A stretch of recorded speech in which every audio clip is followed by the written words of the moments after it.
devil's in the details. Well, I was a late bloomer getting married. I didn't get married till I was 32 and my husband was 38. But we had agreed we were going to have kids. So we took like the first 6 months to go do those things that married couples do, which is like, you know, sex all the time. And just doing it for fun and eating naked and, you know, no pressure, right? Because hell, you just got married, rocket. But then you get to that point where you're like, oh man, we're getting a little old here, especially you, honey. And we ought to get started on this. So we're like, all right, now we have to plan to have more. It's like, yeah. So we started. I got the little ovulation sticks. I don't know if any of you know about those, but they help you ascertain when the best baby making time is. It makes it really romantic. You pee on a stick, you get 2 lines, you're like, hey, come here. We did that for a long time. And we kept thinking, well, maybe we're just not doing it enough. We'll step it up. And then we thought, well, maybe we're doing it too often. And, you know, the Olympic swimmers are becoming, you know, guys that just float down the lazy river. So we thought maybe we ought to back off for a little while. But, well, after a month or so and frolicking fun fornication becomes, you know, math.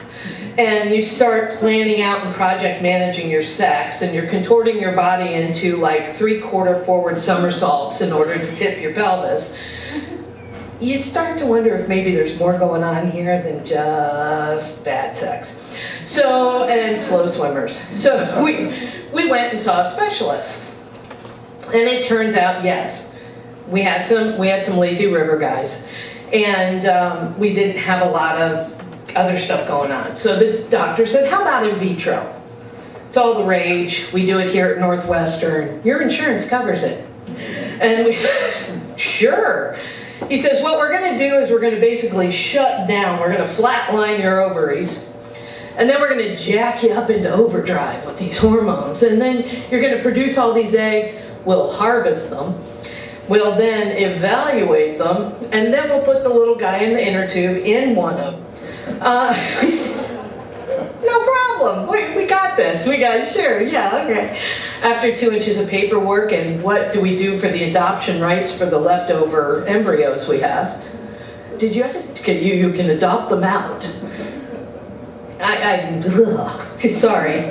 So anyway, so not so long after that, I took the birth control pills. I shut everything down, and then it came to the jacking everything up, which was 4 subcutaneous needles a day that I did myself, which was easy. It was just in your thigh. And twice a day, you had a needle that was about that long. And it was supposed to go intramuscular. And I do have friends that have done it for themselves, but I made him do it. Thought it was the least he could do. So what you had to do was take a little vial of a powder substance, pull fluid out of another bottle, put it in there, do not shake it, you get bubbles. Swirl.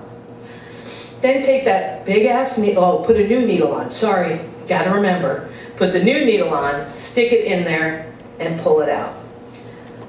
I'd hand it to him, he'd gulp. I'd roll over, I'd pull down the top of my pants, and you're not supposed to do this, but we did. There's dead zones back here where, and if you just tap the needle a little bit, you can find one of those and you're like, there, I don't feel it. And he'd push that thing in and he'd shove the liquid in, and this fiery liquid would go all in you. And he'd pull it out, and you know, they train you with an orange, but an orange doesn't squirm, it doesn't yell, and it doesn't bleed. So, you know, he'd sit back and he'd be white and dripping, and he would be like, Jimmy, are you okay? I'm fine, are you okay? Yeah, I can do this. I can do this. I never loved him more, let me tell you. So we did this for 10 days. Then I go in and I have 5 or 6 vials of blood drawn. They take those and they test them while I go in and get an ultrasound to see how many follicles. Have I laid 12 eggs? So they do the follicle test, and Well, Mrs. Watson Johnson, yes, I hyphenated, started as a joke, and now it's on legal papers. But they knew me at the IVF clinic. But then they looked really great. Let's do this again. Okay. We did it 2 more times, like that. And we weren't getting any results. So their results for their, you know, they get graded on how well they do with IVF at different hospitals, and you know, you can use those gradings to get more people in and blah, blah, blah. So he's like, you know what, Annie, we haven't checked you. Maybe we should, I'm sitting there going, did we maybe put the cart before the horse? Because this seems like backward thinking, but sure, okay, I'll go in, let's do it. So I go in, it's like they check your uterus and they check your fallopian tubes, and the nurses look at me and they go, do you have anybody with you? And I'm like, no. Was I supposed to? And they said, yeah. Like, nobody told me. And they said, well, we usually put you out for this procedure, because we do go up and we do, if we find anything, we clip it right out there and we take it in for testing and we do some other stuff. And I said, I've been through IVF, 3 rounds. I got this. So I go in, and this resident that's working with my doctor takes this little tube and goes up and, why, yes, Annie, you have 3 polyps in there. She's going to cut them out. This little hose will suck them in and then we'll test them. And I watched her for 20 minutes. It just slipped out. And I'm watching this woman up my hoo-ha, playing around with polyps in my fallopian tubes. And she finally gets them. And I'm like, great, okay, we're done, 20 minutes, wow. All right, and he goes, okay, now we're gonna do a DNC. Oh. And I went, huh?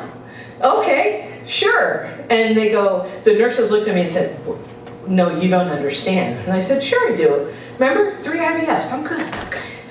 They're like, okay. And then they sat down on either side of me and each one took a hand. And I started, I said, what? And they said, you're not gonna like this. And he says, it'll be about 15 or 20 seconds, maybe 30. Can I just say, oh my God, don't ever do that. Don't ever have that procedure without being knocked out, mule kicked in the head, out cold.